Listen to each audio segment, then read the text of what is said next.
Hola y bienvenidos a Ensenada for the NORA Mexican 500 Desert Rally Race. Today is Tech and Contingency.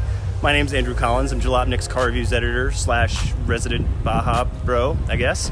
We're going to take a quick walk down Contingency Row and get an idea on what that's all about. See some cool cars. Come on, let's check it. If you're already into desert racing, this is going to be old news, but if you're not, basically there's two main sanctioning bodies doing races down here. There's NORA and there's SCORE. Now SCORE does the Baja 500, San Felipe 250, Baja 1000. Very competitive, very fast racing. NORA has more of a fixture on classic, old school, historic. So you get some older vehicles, you've got a slightly slower race pace, you've got kind of more of a party atmosphere, and it's arguably more fun. It's a little more relaxed. And of course, you get to see the old cars, which I really dig, and people get very creative with what they modify and what they bring out to these races. Now, Tech and Contingency. Tech is pretty obvious, right? The cars need to be inspected.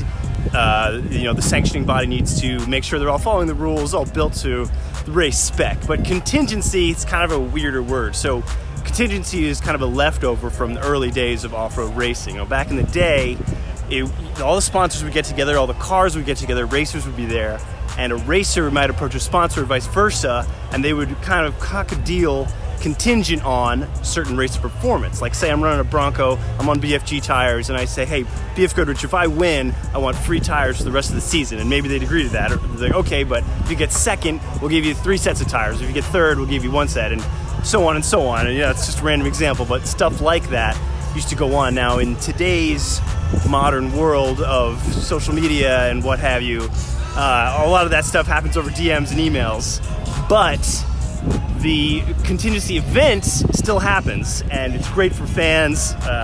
Even if you're not into watching the actual race itself, can't be bothered to go out into the desert.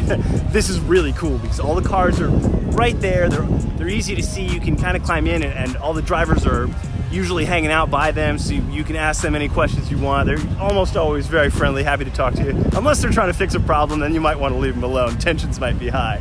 But again, the NORA is more of a relaxed event. It's more about the atmosphere. It's more about finishing and just kind of celebrating this old technology and the history of Mexican desert racing, which is super fun. So basically, after the cars sit in this contingency lane and get through tech inspection, provided they pass and they don't have to fix anything, go on the trailer or whatever and get ready for race day tomorrow. The NORA 500 is kind of a local race around Ensenada, so the vehicles are going to start and end right here in town, which is going to make it a really easy race to spectate, which is super cool. And as I mentioned, 2019 is the first running in this format, so I'm hoping they keep it around. It's a great way to have a little slightly lower barrier of entry to desert racing, which is super cool. But unfortunately, we're not going to be able to stick around for the actual race. We got to get home and get back to that office life. But hope you've enjoyed checking out Contingency, and maybe this has inspired you to come down to Ensenada sometime on your own and check out a race. I really hope you do.